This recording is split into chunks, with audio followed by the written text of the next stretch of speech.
샬롬. 오늘도 하나님 말씀 앞에 나오신 여러분 환영합니다. 우리 함께 기도하겠습니다. 하나님, 오늘도 우리에게 귀한 하나님의 말씀을 주시니 감사합니다. 오늘도 말씀이 들리게 하여 주시고 깨달아지게 하여 주시고 그래서 순종할 수 있도록 주여 말씀 가운데 역사하여 주시옵소서. 예수님의 이름으로 기도했습니다. 아멘. 오늘 함께 살펴볼 말씀 사무엘상 21장 10절에서 15절, 사무엘상 21장 10절에서 15절까지 함께 살펴보도록 하겠습니다. 오늘도 성실하신 우리 주님을 찬양합니다. 다윗이 하나님 나라를 다스리는 왕이 되기 위한 훈련의 시간을 갖기 시작했습니다. 어찌 보면 이 훈련은 사울의 핍박으로부터 시작을 했죠. 그러나 진정한 의미에서 다윗이 가지는 그 광야, 거기에서 다윗이 하게 되는 고민은 사울에 대한 원망이 아니라 하나님은 왜 이렇게 하시는가 라는 질문을 던지게 됨으로써 그 광야에 참 진정한 의미를 갖게 되는 것입니다.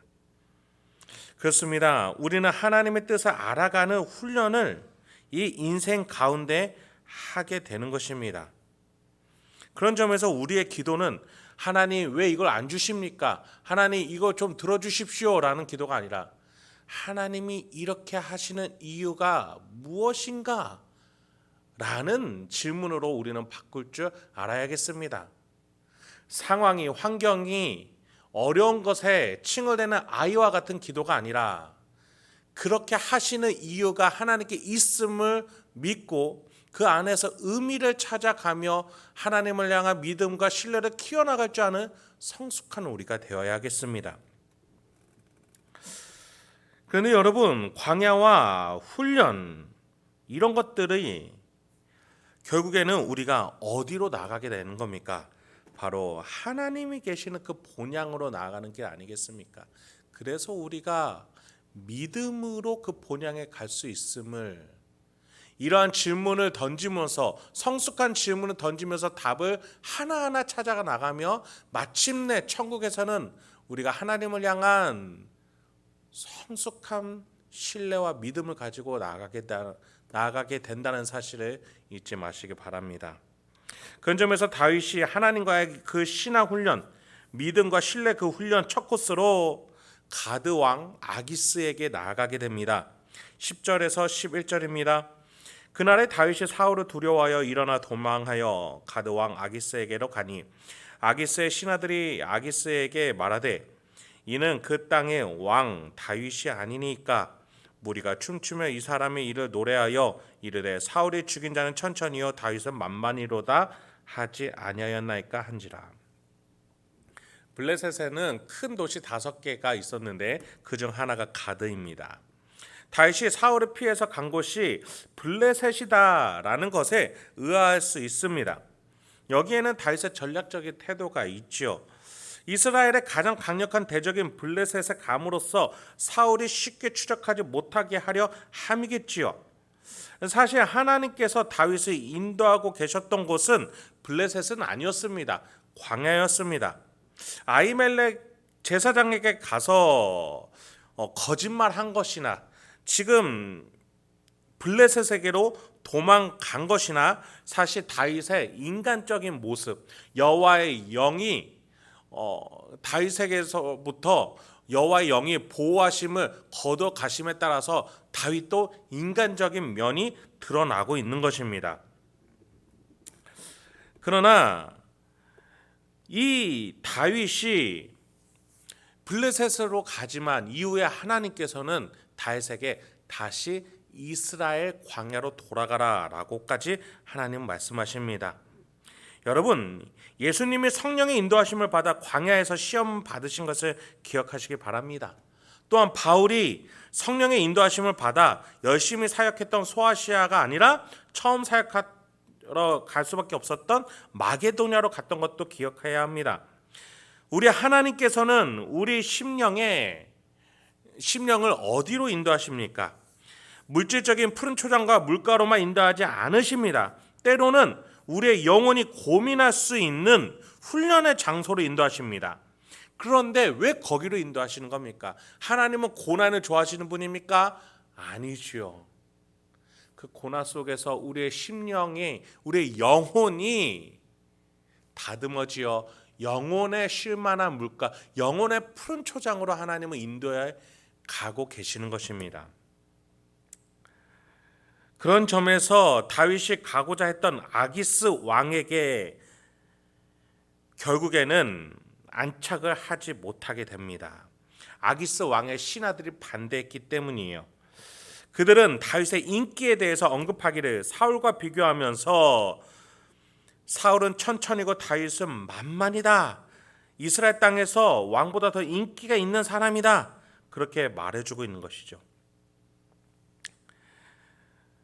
즉 그 땅에 왕이 블레셋에 온 것이 순수하겠냐? 반드시 우리나라를 치러 온 것이다. 이렇게 평가를 했던 겁니다. 여러분, 다윗이 얻은 인기가 사울은 천천히고 다윗은 만만이라는 이 평가, 누구와 싸우면서 얻게 된 겁니까? 바로 골리앗, 블레셋 아니었습니까? 또 다윗이 들고 온 칼은 누구의 것이었습니까? 블레셋의 장군 골리앗의 것이었습니다. 그러니 신하들이 보기에 다윗을 반대하는 것은 어찌 보면 당연한 처사였을지도 모릅니다. 이런 가드 신하들의 의견을 듣게 된 다윗은 무언가 다른 생각이 필요하다라고 판단하게 됩니다. 12, 13절이에요. 다윗이 이 말을 그의 마음에 두고 가드 왕 아기스를 심히 두려워하여 그들 앞에서 그의 행동을 변하여 미친 채하고 대문짝에 그적거리며 침을 수염에 흘리매. 여러분, 하나님이 인도하지 아니하시는 길은 이렇게 첩첩산중입니다. 물론 때로는 우리가 그 길을 한 발자국 한 발자국 나아가야 될 때도 있습니다. 그런데 반면에 하나님 원치 아니하시는 길은 이렇게 수도 없이 막힐 때가 있습니다.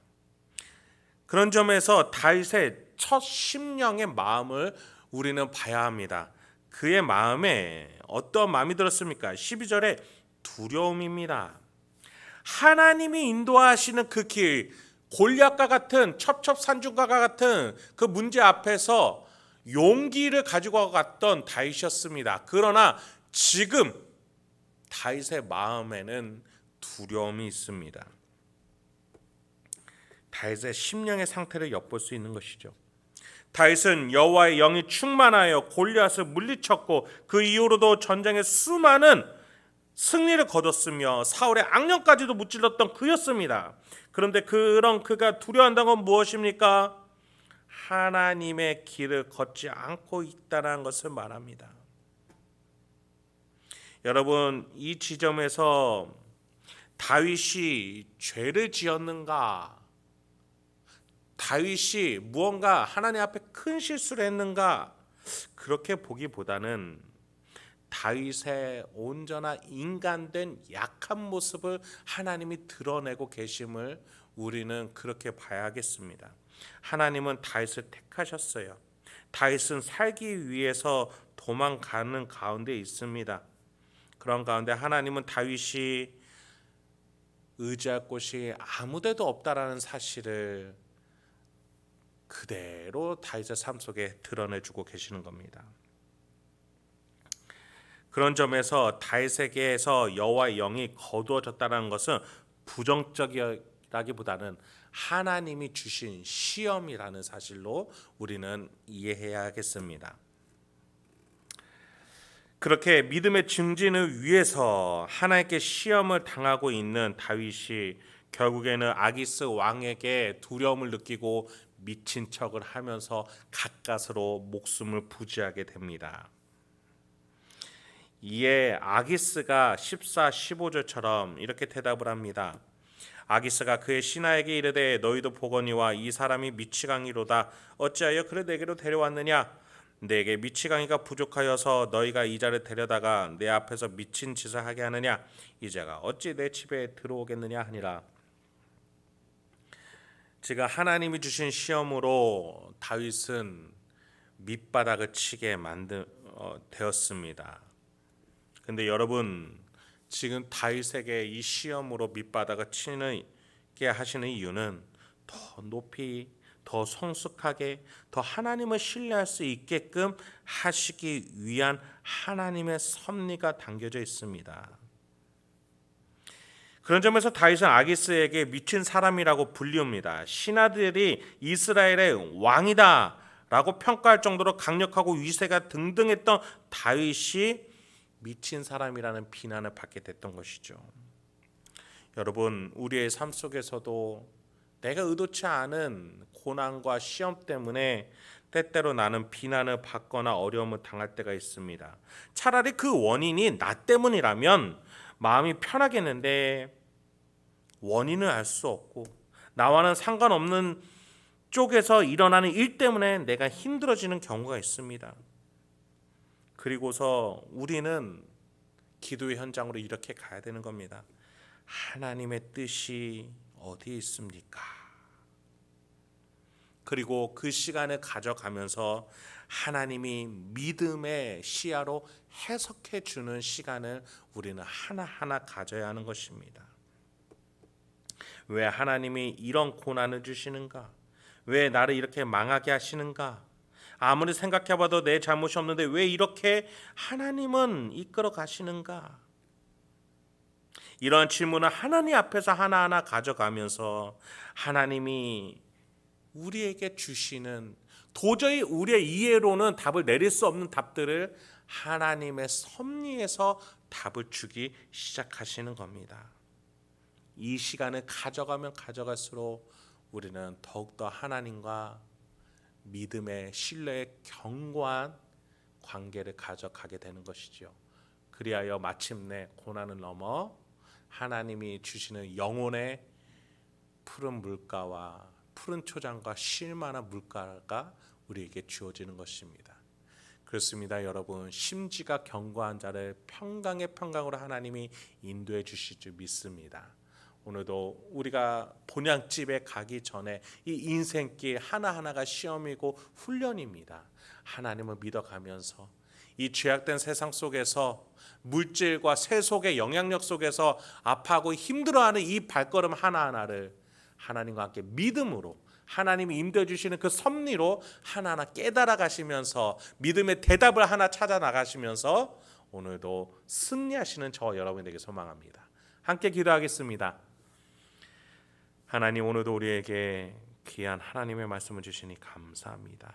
이 말씀을 통해서 오늘도 내가 어떠한 방향, 어떠한 태도로, 어떠한 발걸음으로 나가든지 하나하나 알려주시옵소서. 그래서 오늘 하루도 하나님과 평안을 얻어가며 본향을 향하여 한 발자국 한 발자국 살아내는 우리 성도인들과 제가 될 수 있도록 주여 인도하여 주시옵소서. 예수님의 이름으로 기도했습니다. 아멘.